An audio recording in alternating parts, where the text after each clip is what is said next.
Good morning student, 12वीं वाले बच्चे, सिद्धि हिंदी विद्यालय के इस ऑनलाइन क्लासेस में आपका हार्दिक स्वागत है।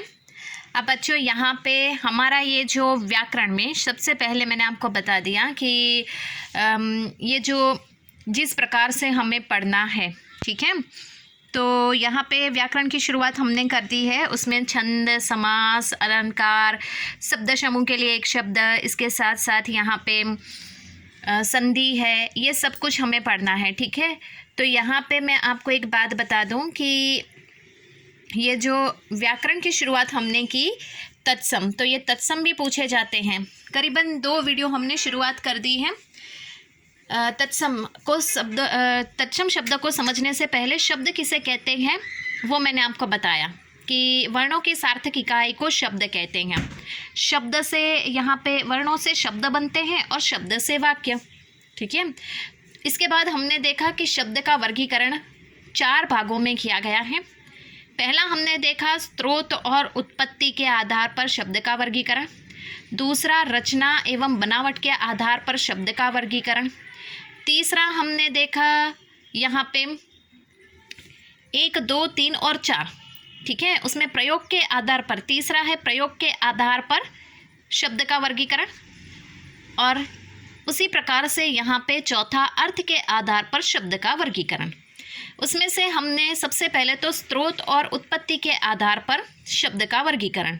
उसमें मैंने आपको बताया था कि जिस प्रकार से उदाहरण के तौर पर एक थाली है जिसमें तरह तरह की जो सब्जियां हैं अर्थात खाना पकवान है वो सजा के रखा गया है, तो मतलब वो थाली जो है देखने में कितनी सुंदर लगती है।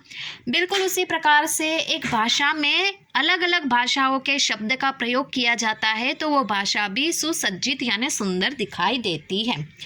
जैसे उदाहरण के तौर पे हिंदी भाषा में उर्दू शब्द, फारसी, अंग्रेज़ी, संस्कृत, ऐसे बहुत सारे भाषा के शब्दों को लिया जाता है अर्थात उसका इस्तेमाल किया जाता है, ठीक है। तो यहाँ पे हम देख सकते हैं स्रोत के आधार पे भी शब्द का वर्गीकरण 4 प्रकार से किया गया है, जिसमें पहला तत्सम यानी संस्कृत के शब्द जिसको हम ऐसे का ऐसे ही उठाकर हिंदी में उसका इस्तेमाल करते हैं। कट कॉपी पेस्ट वाला याद आया कुछ, मैंने आपको बताया था आगे वाले वीडियो में। उसके बाद तद्भव यानी कि जो संस्कृत के शब्द है उसका हिंदी में अर्थ, मतलब अर्थ वही रहता है लेकिन हिंदी में रूप बदल जाना, जैसे पर्यायवाची शब्द जैसा। और देशज यानी कि यहाँ पे अपने देश में जो शब्द का इस्तेमाल हम ज़्यादातर करते हैं वो कौन कौन से हैं वो। और विदेशी यानी विदेशी भाषा जो होती है उसके शब्दों का इस्तेमाल भी हम अपनी भाषा में करते हैं वो। तो तत्सम की परिभाषा भी मैंने आपको बताई थी। तत् यानी उसके, सम यानी समान, मतलब होता है उसके समान। अब समझ में आया। जो शब्द संस्कृत भाषा में से, ध्यान से सुनिएगा बच्चों, जो शब्द संस्कृत भाषा में से ज्यों का त्यों हिंदी में आ गए हैं उसको तत्सम शब्द कहते हैं। मतलब कट कॉपी पेस्ट, समझ में आया। चंद्र, तो यहाँ पे हमने हिंदी में भी उसका चंद्र ही इस्तेमाल किया। हस्त, तो हिंदी में भी हस्त ही इस्तेमाल किया, उसको हाथ भी कहते हैं लेकिन पर्यायवाची शब्द। लेकिन यह हस्त शब्द संस्कृत का है तो संस्कृत का शब्द हमने हिंदी में इस्तेमाल किया, ज्यों का त्यों। समझ में आया। अब उसके कुछ एक उदाहरण यहाँ पे अब हम देखेंगे, ठीक है। ये आपको लिखने हैं। 12वीं वाले बच्चे ध्यान से सुनिएगा। यहाँ पे मैं आपको जो भी शब्द दिखा रही हूँ वो आपको अपनी कॉपी में लिखने। जितना भी मैं आपको व्याकरण में जितना मटेरियल पहुँचाती हूँ बच्चों, मेहरबानी करके अपनी कॉपी में लिखना। व्याकरण का जो भी मटेरियल मैं आपको पहुँचा रही हूँ बच्चों, मेहरबानी करके ध्यान से सुनकर कॉपी में लिखिएगा। क्यों? क्योंकि परीक्षा से जुड़े हुए व्याकरण के मुद्दों की सबसे पहले हम चर्चा कर रहे हैं। परीक्षा से, बोर्ड की परीक्षा से जुड़े हुए व्याकरण के मुद्दों की हम चर्चा कर रहे हैं। आपके पास मटेरियल होगा तो आपको ही पढ़ने में काम आएगा और ये लिखना है आपको, ठीक है। सबसे पहले तो दूध शब्द हिंदी में है दुग्ध, संस्कृत शब्द है। संस्कृत शब्द जितने भी हैं ना सारे तत्सम हैं। मुंह, मुख, पत्ता, संस्कृत में क्या कहते हैं उसको? पत्र। चांद हिंदी शब्द है, संस्कृत में क्या कहेंगे उसको? चंद्र। काम यानी कार्य, ठीक है। संस्कृत में ये शब्द कर्म, कर्मम कहते हैं ना। उसके बाद घर, हिंदी शब्द है, संस्कृत में उसका गृह। उसके बाद रात, संस्कृत में इसका शब्द रात्रि। उसके बाद नींद, संस्कृत में उसका शब्द निंद्रा। आग, संस्कृत में अग्नि।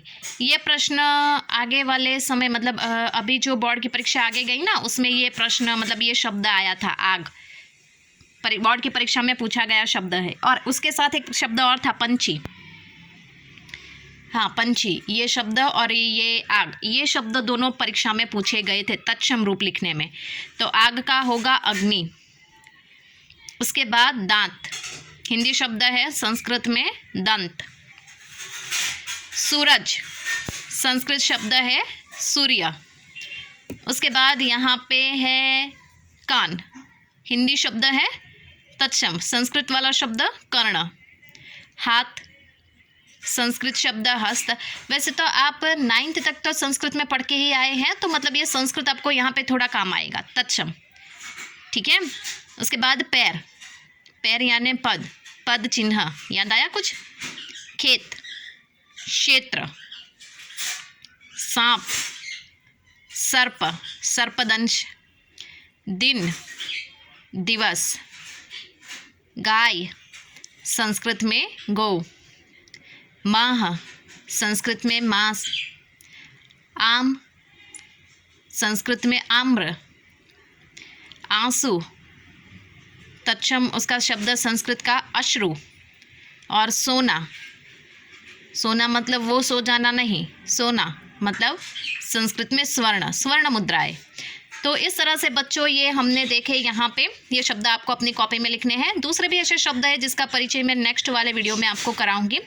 और उसके बाद हम होमवर्क भी मैं आपको दूंगी और उसका सॉल्यूशन भी मैं करवाऊंगी, ठीक है। तो उसकी परेशान होने की ज़रूरत नहीं है, मतलब सिर्फ इतना साफ है बच्चों कि आपको अपनी कॉपी में थोड़ा लिखना पड़ेगा। तो ये तत्सम है वो आपको अपनी कॉपी में लिखना है। आगे दूसरे भी शब्द है उसका भी परिचय मैं करवाती हूँ, लेकिन तब तक हम यहाँ तक रुकते हैं, फिर आगे वाले वीडियो में उससे आगे जितने शब्द है उसकी चर्चा हम करेंगे। तब तक के लिए थैंक यू।